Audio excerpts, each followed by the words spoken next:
Hi, Steggy. Oh, hi, Dr. Ellie. What's up? Oh, I just want to ask you something. Sure, fire away. Why is the Stegosaurus such a good volleyball player? Why? Because he could really spike the ball.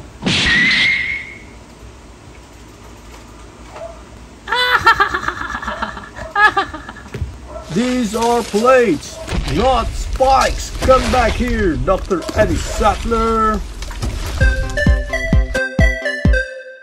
And here's the toy that we're going to review for today. This is the Jurassic World Hammond Collection Stegosaurus.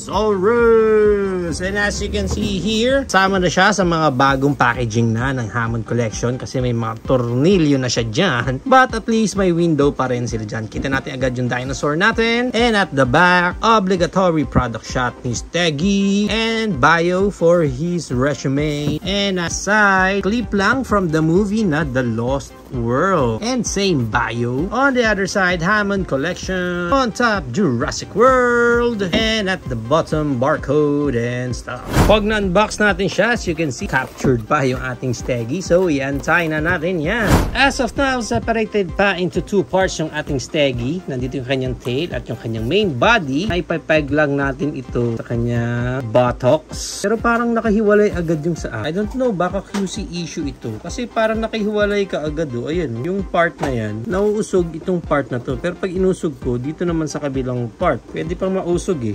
Pero nung inusog ko to, dito naman sa kabilang part, medyo kita. Pag inusog natin, dito naman sa... Kasi nga siguro, medyo nakahiwalay ito. Dapat magkadikit yan. Anyway, peg na nga natin to. Yun, walang snap, pero nakakabit na siya.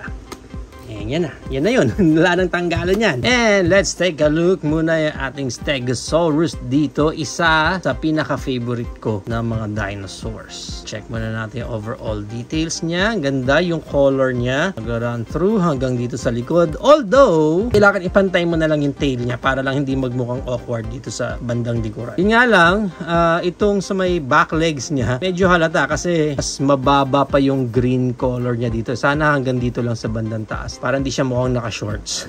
Pero ang ganda ulit ng texture ng dinosaur natin dito. Ilalim, yan ang pinaka-itsura niyan. And closer look ng kanyang face. Nice, crystal eye and color orange naman yung eyes niya. Nice. Lahat is soft rubber. Soft rubber lahat. Pero ang ganda. So gorgeous. Even itong spike niya sa tail. Mga texture din. Tapos may mga touch pa ng brown dyan sa stomach. Even dito parang may mga dry brush pa ng pagka-brown. So, mas umangat yung details niya. Ganda. Para sa kanyang articulation, yung head niya, may up, down, may left and right. Looks like parang ball jointed yata yun. So, pwede mong ma-rotate ng ganyan, and ganyan. And of course, dito naman sa lower part ng neck niya, may up and down din na ganyan. Left and right din. And of course, pwede rin ma-rotate ng ganyan. Next nun is dito na sa kanyang front legs. Forward ng ganyan. And yung backward. Ganyan lang. Humaharang na yata dito sa parang pinaka-stomach niya. And dito sa front legs niya, pwede siyang ma-spread. Ayan, no? Ay, ganun siyang spread. Ang ganda, para siyang I believe I can fly. Parang lumilipad yung Stegosaurus natin dito. Which is good, ha? Ang galing nun. Nilagyan pa nila ng spread na ganun sa front legs niya. Sunod niyan is knee bent. Ang tigas. Yan. Hanggang ganyan yung pinaka-fold. Ang tigas nga. Nakakatakot tuloy. And of course, naro-rotate din yan. Ganun din dito sa pinaka-paa niya. Forward and backward ng ganyan. And of course, rotate din yung paa niya. Sa body, wala nang articulation. Sunod niyan is dito na sa back legs niya. Pwede siyang back ng ganyan and forward ng ganyan. Actually, pwede pa sana ma-rotate kung hindi lang tumatama nga itong legs niya dito sa chan niya. And may konting spread back legs, pero parang hindi mo gaanong halata. Pero at least meron. Dito sa knee part, may fold na ganyan. Straight lang. Actually, hindi mo may straight. Kasi nakaharang naman itong knees niya dyan. Mababend mo lang ng ganyan. Of course, naro-rotate din yan. 360. Next is dito sa kanya, may back ng ganyan and pwedeng ma-forward ng ganyan. And of course, pwede rin ma-rotate yan ng ganyan. Next articulation niya is dito na sa kanyang mighty tail. Pwede natin ma-rotate ng ganyan and left and right and up and down ng ganyan. Kasi nakita nyo naman yung pinaka-connection natin dyan kanina. Next articulation niya dito sa pinaka-tail natin, very nice kasi wired yung tail. So ayan, ang problem ko lang sa mga wired na tail, parang hindi mo siya gaanong ganun ma-articulate. Parang medyo limited siya because of the wire. Pero again, overall, ang ganda. Walang mga cut na parts, di ba? And then, the same time, pwede mong ma-bend kahit pa paano. So pwedeng ma-up and down. Yan. Kasi wired naman eh. Yan. So hanggang dito sa dulo nung pinaka-tail niya, meron siyang wire. Diyan. Now, para sa size ni Steggy, ang height niya mula floor hanggang sa pinakataas ng spike niya is around 8.25 inches siya. Yung pinakahaba niya is around 17 inches. Mahaba din ha. And ang maganda niya, nag-compare pa natin siya sa iba pa nating dinosaur. Hammond Collection Tyrannosaurus Rex.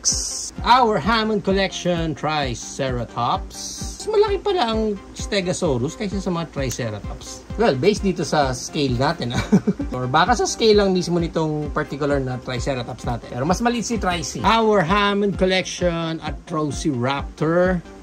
Our 3.75 Hammond Collection Dr. Ellie Sattler. And of course, our Hammond Collection Brachiosaurus na hindi na ulit kita sa ating screen. Yan. Ganyan. Yan lang kita sa kanya eh. So yan ang ating height comparison. If you're planning to avail this Hammond Collection Stegosaurus, ang price range niya is around 3,500 up to 4,500 pesos. Depende na lang again kung saan specific market kayo makakuha ng Steggy nyo na ito. There you have it guys. Na ang ating Hammond Collection Stegosaurus. What do you think of this Steggy? Is it a go for you or no for you? Whatever thoughts, please comment it down below. But for me, overall, ang ganda ng pagkaka-execute dito sa ating Stegosaurus. Kasi buhay na buhay yung color niya. Hindi siya yung parang one color lang na parang medyo mas stagnant lang yung color. At least dito, mas marami siyang parang medyo naka-weathered na yung coloring sa kanya. That's why, mas maganda siya tingnan ngayon. Ang pinaka-downside lang for me is itong sa back legs niya. Sayang parang hindi natin siya gaano mas straight yung paa. I don't know kung ganun talaga yung mga Stegosaurus, no? Baka naman hindi talaga nila kaya mag-straight ng paa tulad dito sa front legs nila. Pero nakulangan ako pagdating sa knee bend niya. Pero again, okay na okay naman kasi nilagyan nila ng spread dito sa front legs niya. Also, isang napansin ko sa specific copy ko na to, no? May mga joints talaga siya na medyo mahirap i-articulate, especially dito sa pag-spread niya ng front legs niya. Parang may sumasabit or something na parang baka may maputol. Alam niyo yung ganung feeling? Even dito itong knee bend niya dito sa front legs niya. Parang ganun din. Parang may sumasabit na ewan. Pero anyway, yun lang naman yung some few downsides for me. But overall, itong Stegosaurus na to, I think isa to sa magagandang ni-release ng Hammond Collection.